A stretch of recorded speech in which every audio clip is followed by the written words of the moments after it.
Hello,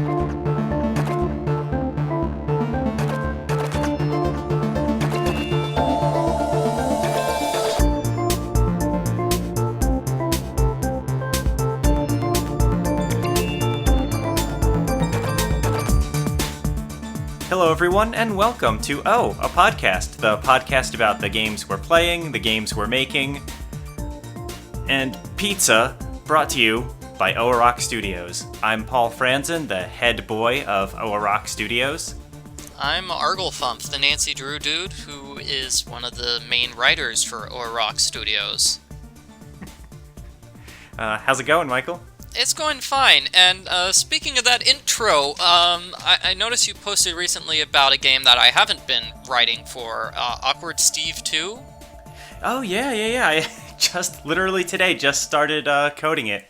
Awkward Steve is, of course, the FMV game that I, wrote, designed, directed, coded, everything else last year about a guy trying to answer the door and not doing a great job of it. So I recorded all the footage last year while we were still living in California because I really wanted to take advantage of the crummy house we were living in and the ocean setting. So I finally started cobbling everything together this morning. Yeah, because I was thinking, we've been kicking the idea around about an FMV lawyer game. Yes. But I'm like, oh, my wife's pregnant. We've got to take advantage of that and do some sort of FMV thing with a pregnant person. I feel like we're starting to run out of time with that. We'd have to write it. Yeah. Yeah, isn't the due date Christmas or Christmas Eve, something like that? Yes, it is Christmas Eve. Man. So how much time did it take for you to write Awkward Steve? The first Awkward Steve game, okay, so technically it only took me a couple of days to write the first one. But it's also, like, an incredibly short game. The FMV lawyer sim I keep talking about, I would want it to be, at least an hour or two. Mm-hmm. Awkward Steve is about 20 minutes if you're good. Yeah, how long for the sequel? Yeah, the sequel was a lot longer, actually. It took me, a really long time to kind of figure out what it was. I came up with the name before I came up with anything else. The name being "Don't Turn Your Back on the Ocean," part of the Awkward Steve legacy, which is a quote that a lot of people like to use in the area where I was living in Northern California. You weren't supposed to turn your back on the ocean because if you did, a wave would rip you and kill you. And I thought it was a really, really evocative phrase. I thought I wanted to make my next game called that. But anyway, I had the name, and yeah, it just took me a while to figure out what the rest was. And I think in total it was at least a couple of months of hacking away at the script before I came up with anything I was happy with. And then, I changed it all during filming anyway. As is wont to happen. Oh, that's what we'll just have to do if we ever make the FMV game. Because I know what I've got now written is just a silly, one-page thing. I mean, that's more than I have. I have so much, and I guess at some point I should probably tell people listening at home what the gist of this was. Yeah, so the idea was I wanted to do an FMV game that wasn't just me filming myself in my house being silly, and I was trying to figure out a way I could work my friends into the game too, which is a challenge because the people I like to work with all live different parts of the country, different parts of the world, so it would be kind of difficult to get everyone together to film a game at the same place and time. So I was trying to come up with a storyline reason why everyone would be filming their segments in their house by themselves. And naturally, I turned to the court of law and a, quote, future where all legal courses take place through Skype or something similar to Skype. And then, it just kind of fell into place from there. Everyone, the defendant, the lawyer, the judge, the bailiff, somehow would all be just Skyping into this virtual courtroom. Well, they do, I'm told they do that a lot in legal things nowadays, is one person will Skype. I don't think everyone will Skype, but... Yeah, stream it on Twitch TV, something like that. Yeah. Bunch of comments. He's guilty. He's guilty. Yes. But yeah, I mean that's the basic idea. It's just, kind of a silly Phoenix Wright-esque game, obviously, because everything we do needs to tie to Phoenix Wright somehow. But that's sort of where the concept has been frozen for a couple of years while I or Michael or anyone at all tries to find time in their schedule to actually write the stupid thing. Mm-hmm. Yeah, okay. I clearly got to the point where I got the intro done, and then I was like, oh, now I actually have to think of some sort of crime for this person who I've committed to be on trial for. And then I went, oh, whoops. Yeah, I mean, that's farther than I've gotten. I was messaging on Twitter with our friend Diana Gray, Ace Fangirl on YouTube, if anyone's ever watched her playthroughs. And we started briefly bouncing ideas off of one another about a grammar-themed case, just because that would be amazing.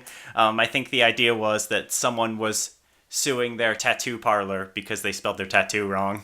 Really? Yeah. But again, that's as far as it gets. Like, it was difficult for us to figure out, okay, then what? Like, how long is it gonna take for a lawyer to prove that the word regret isn't spelled regret, And it just kind of fell apart from there. But someday this game is going to get written, and it's going to be fantastic. Yeah, I'll put it on my to-write list if I'm not so busy catching up with... We're talking about games we're playing, too. We're both playing Phoenix Wright Spirit of Justice right now, and I'm just mostly playing catch-up with... I record a chunk of videos, and then I have to edit the chunk of videos, and then I have to upload them, and then I have to write descriptions for every video, and it just takes forever. So I've currently got 3 different files from 3 different recording sessions just on my computer. What case are you on now? So I just got to the trial segment of case number 3. And I got to the insight part, and I got the first 2 insights correct, and now I've got the 3rd one. I have no idea what I'm doing, so I just ended the video there. I made myself really incredibly sad when I was playing the first case and I got to the first insight and I got stuck immediately. I got to the point where, and this is a cool thing about the new Phoenix Wright game, is that if you fail enough times that you get a game over, once you restart, it drops you back right where you were, and it adds a little hint button just to kind of rub your face in it that you did really badly, but I was able to use that to figure out what I was supposed to be doing. So that was in the previous game as well, although I think it's... Oh, was it? Oh. Yeah, I thought it was in the previous game. I could be wrong. Maybe the previous game was easy enough that I never had to use it.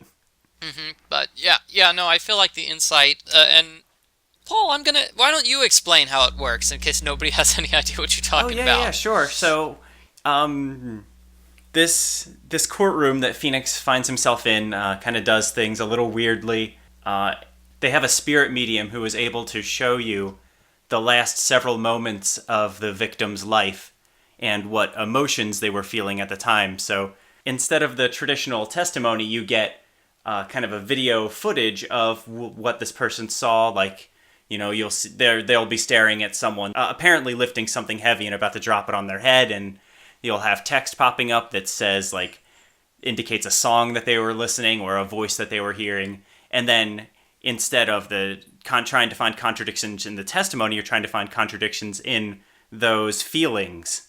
It's kind of interesting, kind of cool. Mm-hmm.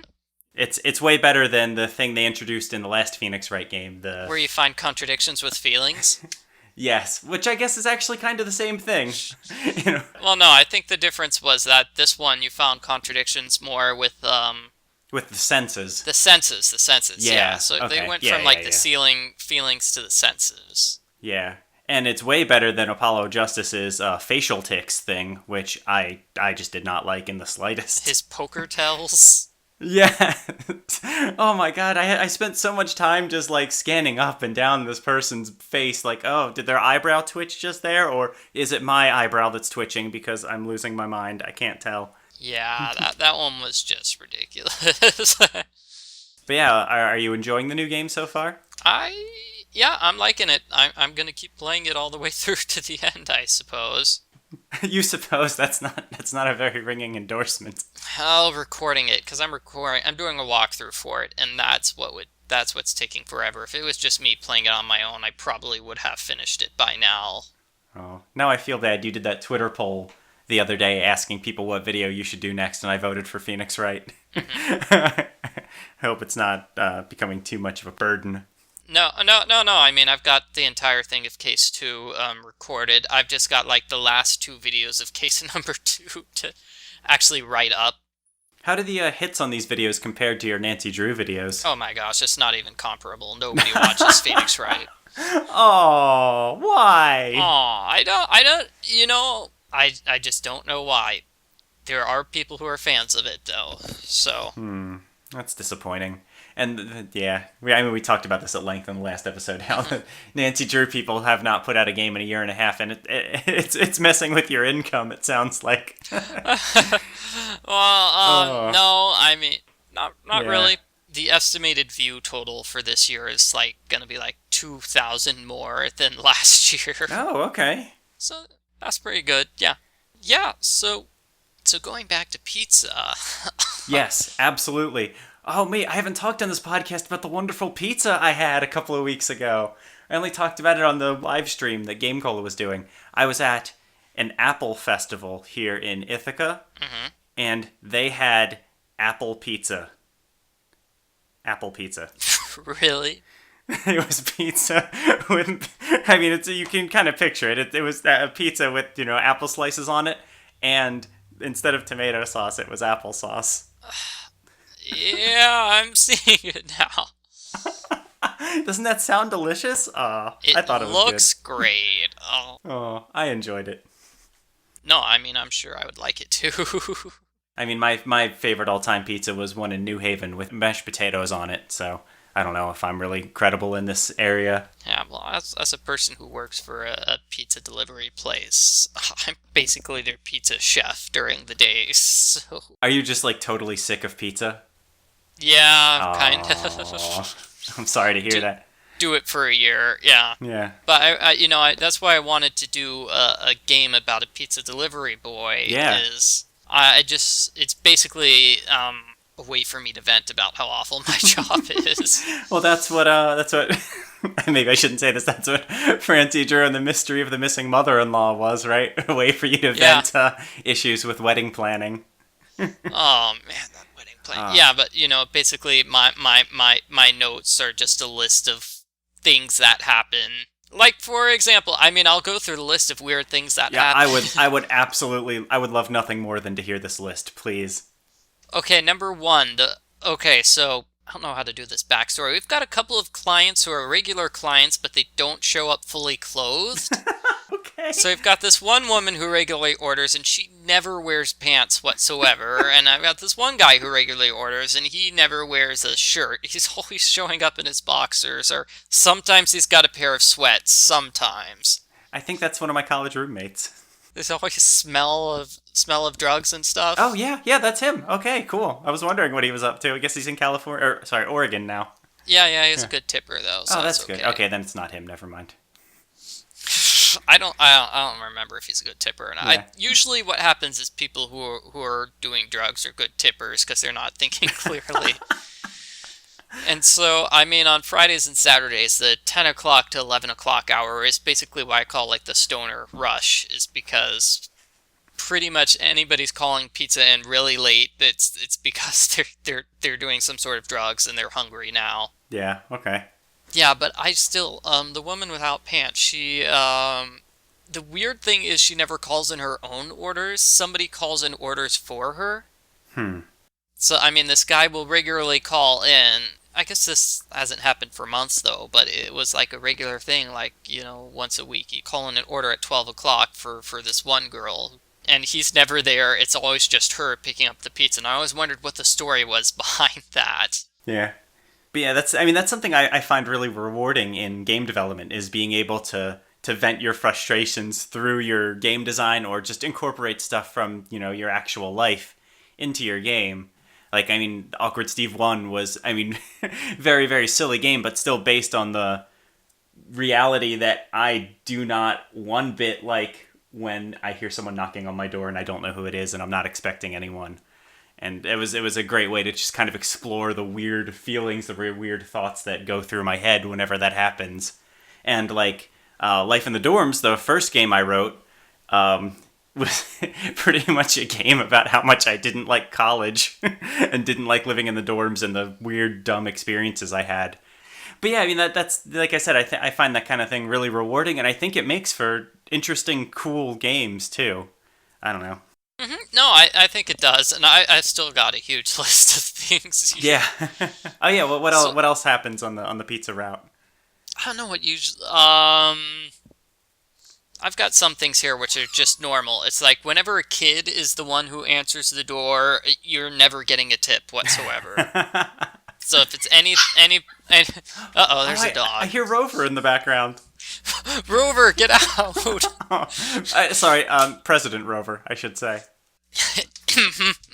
Yes, but it's interesting because you can kind of tell how old a kid is kind of based on their reaction to pizza. Like anything less than third grade or under, so that'd be what, 10 or so.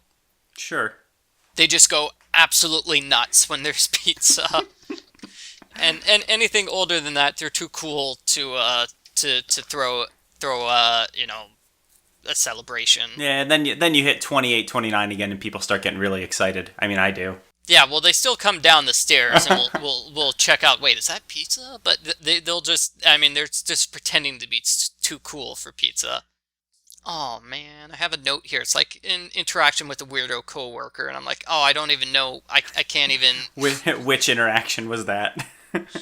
Which weirdo coworker was that? Yeah. You've had a few stories in your blog, I bet you could reference. Yeah. You know, with my blog stories, basically, I wait like a month before posting a story if something crazy happened, because generally what happens is that nobody stays for longer than a month. Ooh, I actually have one. Oh my gosh, I should have this. Yes, I saved it. Okay, so I actually saved this picture of somebody wrote like the tip amount, and it is impossible to read. It looks like the letter U written in cursive, and so what I did is I actually took a picture of it for the game, and that's like, this would be a puzzle in the game, figuring out how much the tip amount should be. Oh, that's so good. Oh, we need to work. Okay, so is this going to be like would this be a full-length game, or would it be one of like our visual novelette-length games, like Franzen or My Nigerian Prince? I have no idea. Yeah. I mean, I'll send you my my outline as it is, but there's also a couple of times, happens fairly often, where somebody does the math incorrectly with the tip. Yeah, wait, what are you supposed to do in that situation? That there is no official policy, and that it just always leads to a moral dilemma.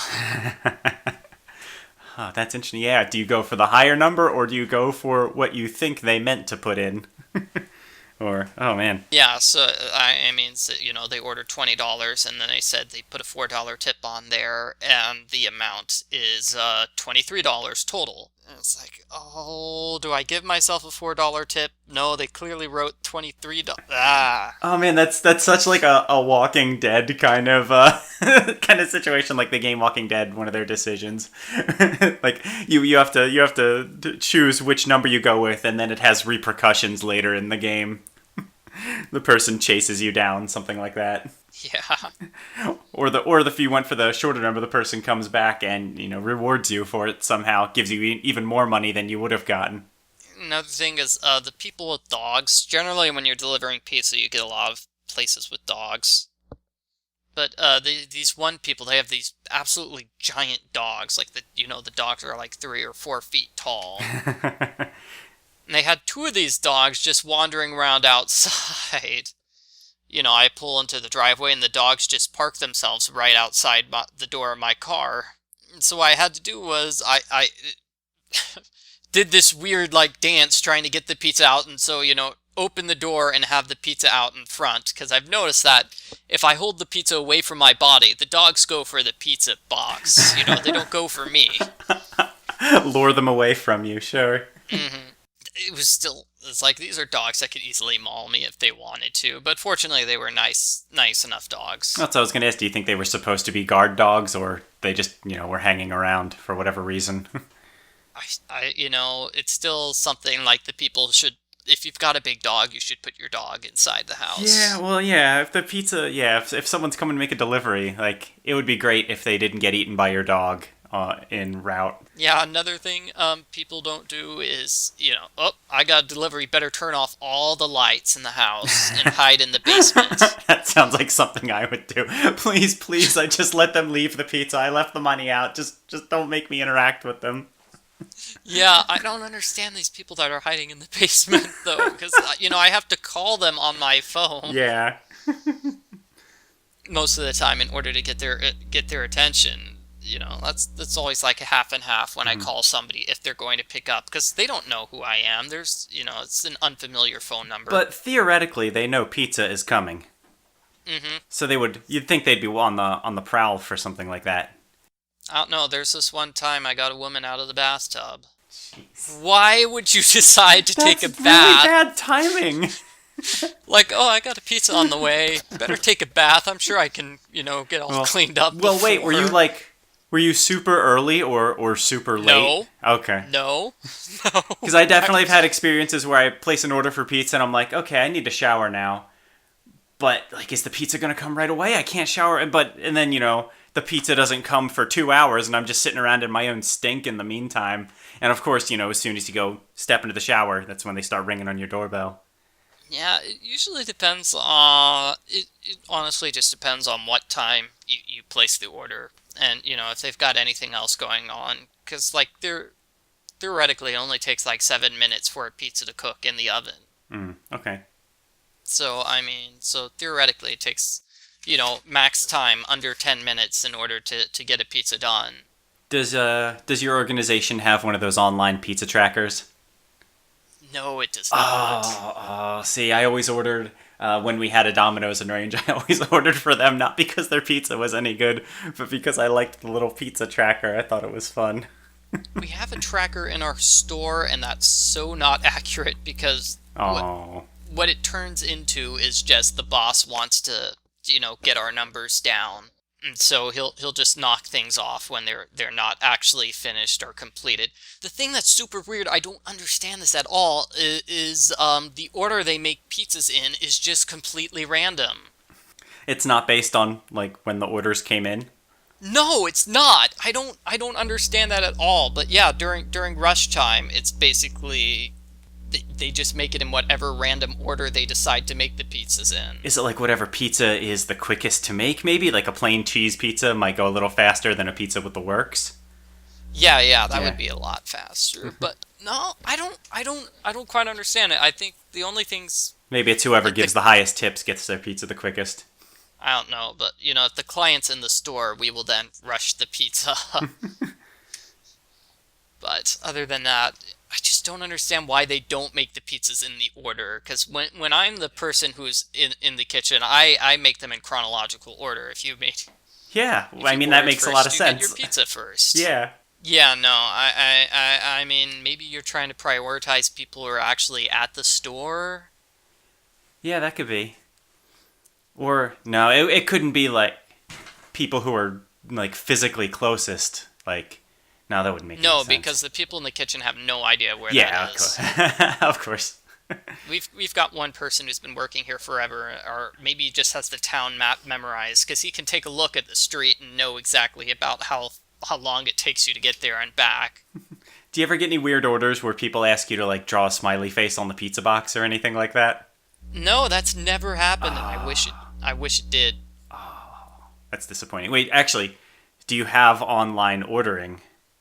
Yes, we do. Okay, I was gonna say I would be really uncomfortable calling someone on the phone and asking them to draw a smiley face on my pizza box, but online ordering, no problem. The online ordering thing is weird. It's because what happens is somebody orders the pizza online, it prints out, and then we have to enter that into the computer as an order. It feels like, wait, why can't, it's like somebody orders online, why doesn't that just automatically pop up into the kitchen? Why do we have a third step of somebody re-entering the order into the system at the store? Okay, so here's more stories. Yes. Dealing with a group of teenage co-workers that just don't want to work. That's That happens pretty often. One delivery was at the college. That was it. That was all the information I got.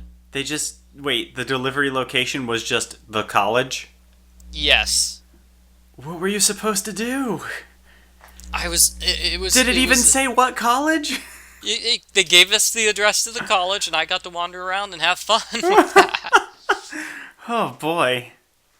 Oh, here's something that's... okay, here's another fun one. Oh, this happens way too often, was, there's a pizza that's about to come out of the oven, and I need to, pick it up and cut it and stuff, but there's somebody that shows up, to give an order, or, somebody shows up front at the exact same time that a pizza's coming out of the oven.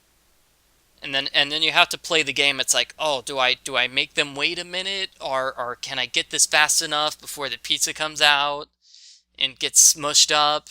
And I always seem to lose that game. Oh, yeah. I think there is definitely a visual novel in here somewhere, and I would really like to play it.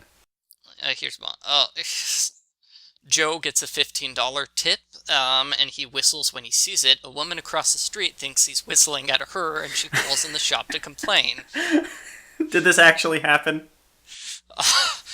She did not call into the shop to complain, but... It's like, no, that actually happened. I'm like, yeah! Getting weird looks at people. Oh. These are all old stories, though. I don't think anything too crazy has happened recently with my pizza stuff. Now that I'm working daytime hours again and things have normalized. I forget whatever I said last month that you should put to the top of your list, but you should put this to the top of your list now. Well, actually, like I said, if we can figure out the length, this is something we haven't talked too much about, but Michael and I are working on like a collection of visual novelettes that we want to try to release on Steam. Like we want to collect My Nigerian Prince, the 2 Francie Drew games, and 2 other games that we've been working on, and kind of release them together. So that could be like volume 1, and then maybe the pizza game could be, if it's a shorter one, it could be one of the starting points for volume 2, if we were to do a volume 2. I have pizza school written here. I don't know why. No, I've got 8 chapters. Okay, never mind. This sounds like a long game then. This sounds like a longer game. I think the thing was, I don't know how to get it to be like a cohesive story, besides it's just a bunch of silly episodes about pizza delivery. And so what I did was I tried to come up with some sort of thing to tie it together. I don't know if this is a good idea, but what happens is a guy shows up claiming to be him from 30 years in the future. Yes. And that guy just causes some problems. It's him from 30 years in the future, and he got fired from work because all the drivers were replaced with driverless cars. Okay. Yes. And this is what's going to happen. So yes. Yeah, they didn't have all the money. They didn't have any of the money they promised. So what they did was they decided to send all of the people 30 years into the future. What they did is it's like, okay, we don't have the money now, but we'll send you 30 years into the future when the money has compounded enough, and then you'll get the money that we actually legally owe you for getting you fired. And his, for whatever reason, messed up and sent him 30 years into the past. Yes. Okay, yes, do this. So would this be one of the episodes, or would this be a story that is taking place throughout all of the other episodes? Yes, this would be a story that's taking place throughout all the other episodes. Like, okay. Our guy is just trying to be a pizza person when his future self comes and bothers him. That's so funny. I mean, we keep going back to Phoenix Wright, but that really does sound like a Phoenix Wright kind of thing, where you have like the first episode, maybe it's a little shorter than the others, but at the end of this guy bursts in saying he's us from 30 years ago, and then that kind of sets up the beginning of the next one. Yes. No, but with the small collection, I need to work more on Trapped in a Soap Opera. That's the game I'm working on. Yes. Okay. Cool. And when I say work more, I mean work on it, period. Yeah. Well, I mean, I've been going like months and months between working on Francie Drew 2 for like a week at a time, just because so many things keep coming up. Like besides O-Rock Studios, I do a contract work for a couple of different clients too. So I'll maybe get a couple of weeks where I'm just working wholly on Francie Drew or The Beard in the Mirror or whatever, and then I'll get slammed by everyone with just contracts raining from the heavens, and then I can't do anything at all for like the rest of the month or longer. I happen to be in a free period right now, but I think at the end of this month things are going to pick up again. I guess there's no reason I haven't been doing the trapped in the soap opera work. I've just been lazy, but... I feel like you have a pretty busy lifestyle. You have a kid already. You got another one coming. You got a job. You have two or three jobs, including YouTube and game development. Yeah. So I'm like 85% of the way through the artwork. I don't know, it's weird. I just did a huge burst of artwork and then I didn't. So, all of the characters besides the main... how many characters do I still need to do the artwork? I've got 2 more characters to do all their artwork for. Okay. M and J. I don't know what those stand for. I changed all the characters' names. Basically, the way I wrote Trapped in a Soap Opera was... I just wrote characters in my soap operas interacting with each other. I did all the pictures based on the actors, but I think I've changed enough. I just changed all the names. I just love that you have soap operas. that quote, my soap operas is a phrase you can say. I think that's really cool. I haven't watched any of the soap operas in forever, if that makes sense. At least half a year, but yeah, I think there is... I saved, like, the 2... I don't know if this is a smart idea or a bad idea, but the main character's artwork, because he's got the most facial expressions, I just saved that one for last. I'm sure that's going to prove to be, like, a bad idea. Oh, yeah. Have not touched this since September 2nd. Thank you, Microsoft Word. No, that like I was saying, that's what happens with Francie Drew. Like, I'll start working on it again, I'll look at the save files, and it'll be like, the last time you saved this game was 3 months ago. Oh. I mean, Francie Drew 2 isn't even like that long a game. I think we've been working on it for over a year at this point. I'm surprised. It seems like it's a lot longer than it actually is. Yeah, well, I mean, it's definitely longer than the first game, right? I mean, I think it's like 2 times as long as the first one, but yeah. I mean, the investigations over the course of 3 different days and multiple accusation sequences, which is fantastic. Actually, what I've been working on in the game lately is I've been working on the voice acting. We have 3 scenes that are going to be voice acted. Michael and Diana, who we mentioned before, play 2 of the characters, and I've been recording my own voiceover dialogue as well. It's been interesting and weird. It's kind of a challenge to try to maintain like the same level of audio quality between like 2 or 3 different recordings and try to make it sound like they kind of match. So I don't know how well that's gonna come across, but also just stupid stuff like audio levels, like even like the same person will record 3 or 4 lines in a row and they won't be the same volume, and I kind of have to do little fiddly adjustments to everything. It's just like everything else in game development, right? It takes longer than you think it should take. Like, that's just how it works. But I've been having a lot of fun doing the dialogue for the character who uses a voice changer. Oh yeah, you got that one. I demanded that one because I knew that one was going to be fun, and it was. So Trapped in the Soap Opera, I've got it here now. It's also like a short game. This is only like 18 pages, a little more, and it's just 3 storylines, so it's like 3 different pathways, so each pathway is like 5 or 6 pages, and that should be it. Yeah, that sounds, somewhere around My Nigerian Prince or Fancy Drew 1 length. Yeah, 8 different scenes, okay, 8 different scenes, 14 different characters, I see, okay, so I've got 14 different characters. 14 characters in 16 pages? Yeah. How did that work out? Some of them are doubles, if that makes sense. So I've got Betty and young Betty, and I've got Billy, and I've got old Billy. And then I've got Mia, and then I've got pregnant Mia, and then I've got Eric, and I've got Eric holding a gun. Okay. So technically, it's not really 14 characters. I was going to say, it would be challenging to introduce and flesh out that many characters in that many pages. Well, that's part of the reason why I use characters who are just soap opera stereotypes, I guess. Sure. But I mean, that was one of the things about writing it was I gave it to my wife, and she didn't quite understand it. She wanted me to rewrite everything. Oh. Well, I mean, not like all, but yeah, I guess all, yeah. It happens. Basically, what I wanted to do was not make it like a joke or a riff on soap operas. I kind of wanted to play that balance, because usually when like a TV show or a late night show will run a thing on soap operas, it's very obvious that the people who are writing it have never seen soap operas in their life. Well, yeah, you need to have the evil twins. You need to have the pregnancy, and then the child that grows 8 years in between seasons. Yeah, so what I wanted to do was something like that, but in the end, my wife's like, no, it's like nobody's gonna understand all these in-jokes. It feels like a bunch of in-jokes. And so I just, I rewrote it with the main character as just like a deadpan snarker who makes fun of everything now. Okay.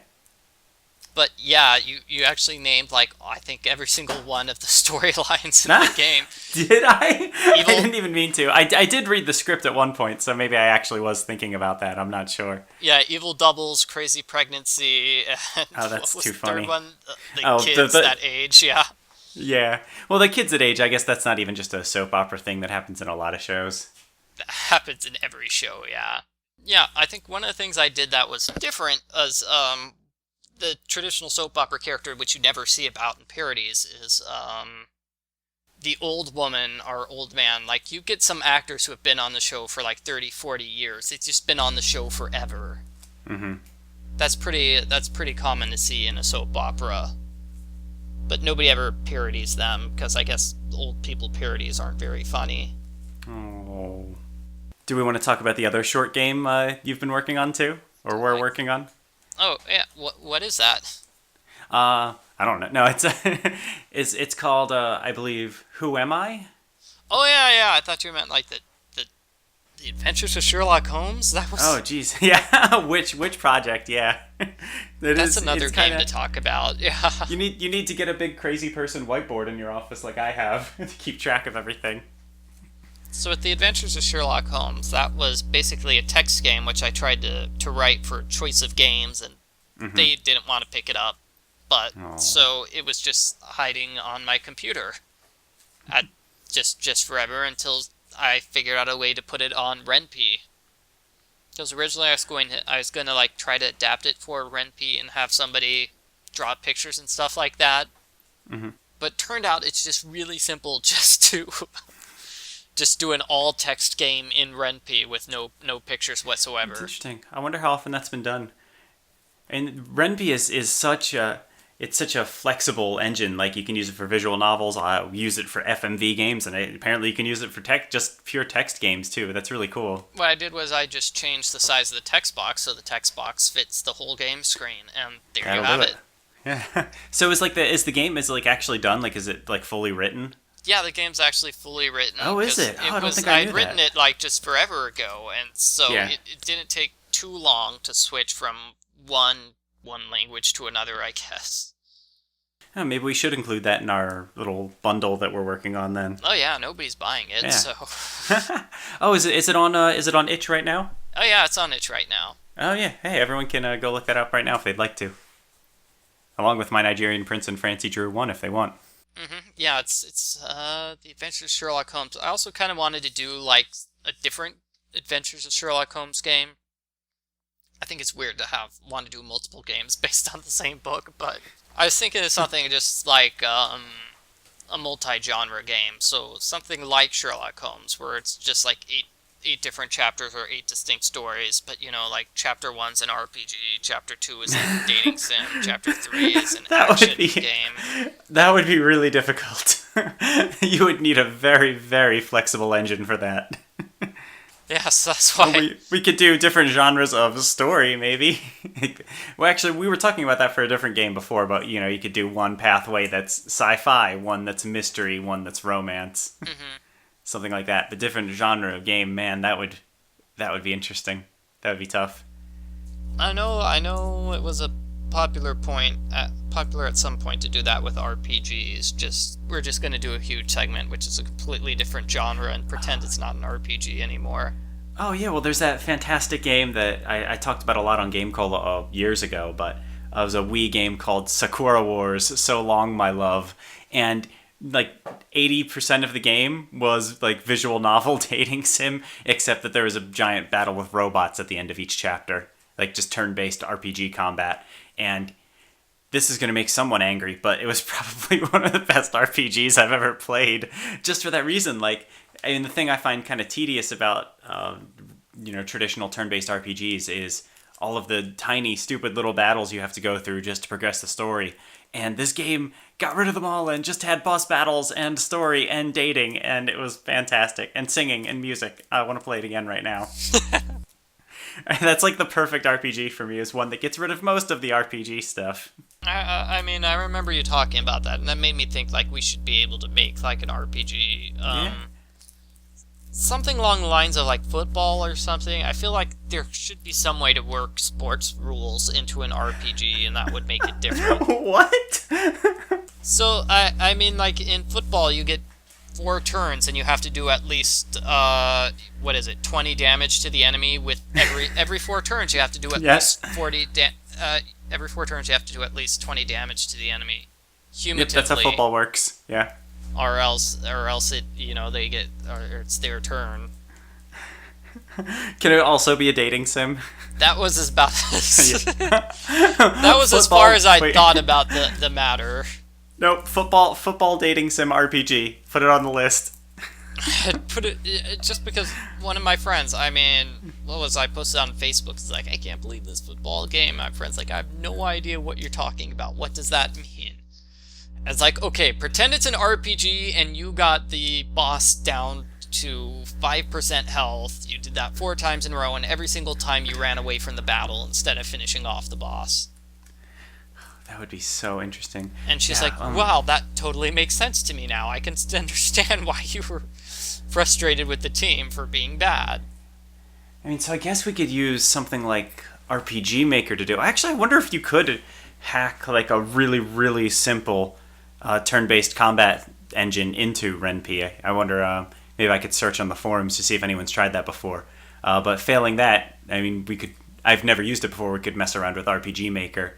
Like, if we only have to draw sprites and, battle animations and stuff for 3 characters, 3 bosses, then, maybe it wouldn't be totally out of our budget. That'd be interesting. And I especially like the idea. I think if you were to write this game, you should do no research on what football is whatsoever and just write based on what you think football is, because I think that would be way better. Sort of the reason why I've shied away from writing your epic wrestling sim. Yeah, wait, why haven't we done a wrestling game yet? It's because I've never seen any wrestling whatsoever. And a yard sale game? Too many ideas. I mean, too many extremely half-baked ideas, I should say, where the idea is we should make a game about yard sales or wrestling. Or both, I guess. That would be fun. Wrestling at a yard sale. Well, I thought that would be... I meant to forward this to you after the presidential debate, but I didn't. But somebody just did, the presidential debate. It's like, oh my gosh, they're lowering the steel cage now. Oh yeah, I saw that on Twitter. Yeah, I mean... It kind of seemed... It's actually really appropriate because WWE has a pay-per-view next month that's based around steel cage matches. But yeah, it kind of did seem that way. I could see it going... Well, and of course Donald Trump is in the WWE Hall of Fame too, so... Yeah. He has the experience. I mean, yeah. I guess we're running out of time, so I shouldn't spend too much time on this, but going back to the idea of just... combining 2 half-baked ideas to make a fully baked idea, like yard sale, pro wrestling.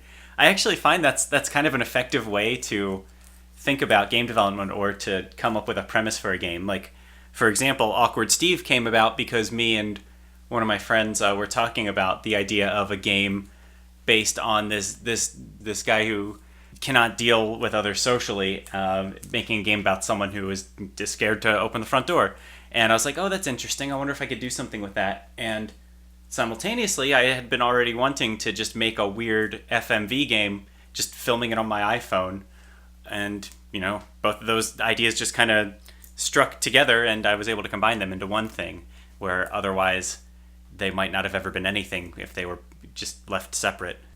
I know one thing with you in particular is if there's an idea you want, you try to throw it into everything. Because going back to the Lawyer FMV game, I've still got Nice. the yard sale description of making the lawyer game based on a yard sale murder. That's right.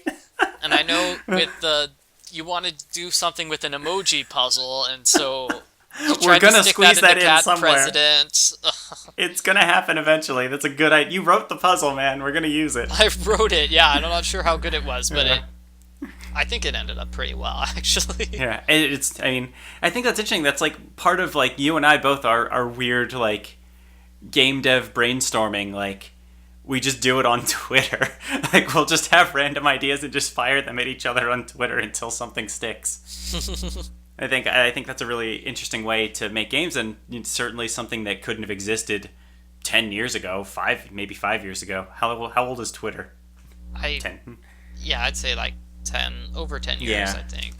And it's so interesting. I mean, just game development in the modern era. Like, I would not have been a game developer 20 years ago. I don't have any skills, but thanks to the wonders of the internet, now I can. Now anyone can. I think it's interesting because I remember reading from, I forget which like old Sierra game it is, but basically, they were able to get up and, have an idea and just, whenever they got a random idea, they were able to just program it into the game in a day. I think that's what one of the Monkey Island games, they talked about that. Or it was one of the Sierra games where the person, one of the managers said they had to have a specific type of puzzle. Every single game has to have this type of puzzle. That sounds right. And he got so mad that, he just went in and just coded the worst possible version of the puzzle possible. Was it a maze puzzle? Because a lot of those old adventure games have mazes in them. I think that might have been it. I could be Yeah. wrong. I think, yeah, even Monkey Island, at least. Yeah, I think Monkey Island actually has a couple of them, depending on how you define maze. Yeah. Yeah, yeah, I'm not a good enough programmer just to have an idea and then just make it happen later that day, unless it's something very simple like Photoshop a cat so it's the main character. I can do that. Mm-hmm. And I keep throwing around weird ideas for the Cat President DLC. That's right. I'll have to think about that some more. Yeah, it's probably worth considering. I mean, the game has certainly sold better than every other game we've ever released, so it has that going for it. Yeah, and again, this isn't stuff we should be throwing at the end of the podcast. Yeah, I guess not. All right. Debate fair enough. debacle, but basically I'm playing a political game called Pocket Politics, and right now they have debate DLC. Or it's not debate DLC, they're having a debate event. Sometimes games have a little event, so it's going on for a week, and it just has a bunch of silly debate topics, which I love. It's like Batman or Superman. What is the all-time best movie? I don't know, silly debate topics, and that just made me think, it's like, I could do something which is even better than that. Well, I mean, all this it's literally just the exact same game, except, and instead of job titles, it's just silly debate topics. They did not change much of anything for this particular event. Yeah, well, if anyone out there wants us to do Cat President DLC, let us know, and maybe we'll prioritize that over the growing list of ideas we'd like to pursue. I think that about does it for this month. You can follow us on Twitter. I'm at Paul M. Franzen, and Michael here is at Arglethump, which is spelled exactly as it sounds, and I'm going to keep making that joke until someone laughs at it. You can check out all of our games on Steam or itch.io, or just visit oarock.com for the complete library. Our latest game is called Cat President, A More Perfect Union, a dating sim about trying to get a talking cat elected president. We talked about it a couple times in this episode already. It's awesome. You should play it. Actually, we have another game coming out at the end of this month, too, called The Beard in the Mirror, a retro-style point-and-click adventure game that anyone who's been following me or Game Cola for any amount of time in the past 11 years or so, it's test game. You know this game. You've been waiting for this game. It's coming out. Our theme song is Dead Monster by March of the Danger Men. You can check them out on SoundCloud. And if you have any questions about game development or our game specifically, we'd love to hear them. Email them to podcast@ourrock.com. And I think that's it. Do you have anything you'd like to add? No. Make sure to buy pizza, everybody. It can be delicious. And if you're in Portland, Oregon, make sure to make a request that the person draw a silly face on the pizza box, because maybe it'll be Michael. Yeah, that'll be. But probably not me, because I'm just working during the daytime right now. Oh, okay. All right, that's it. Bye, everyone. Bye.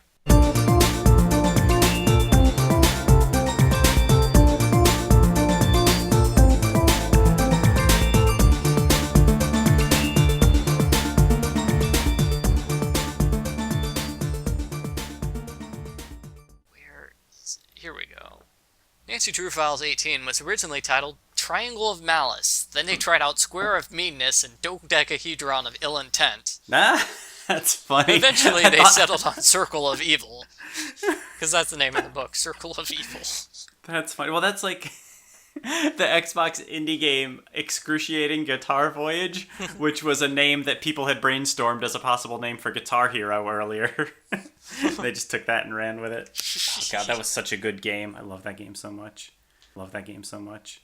Love that game so much. Love that game so much.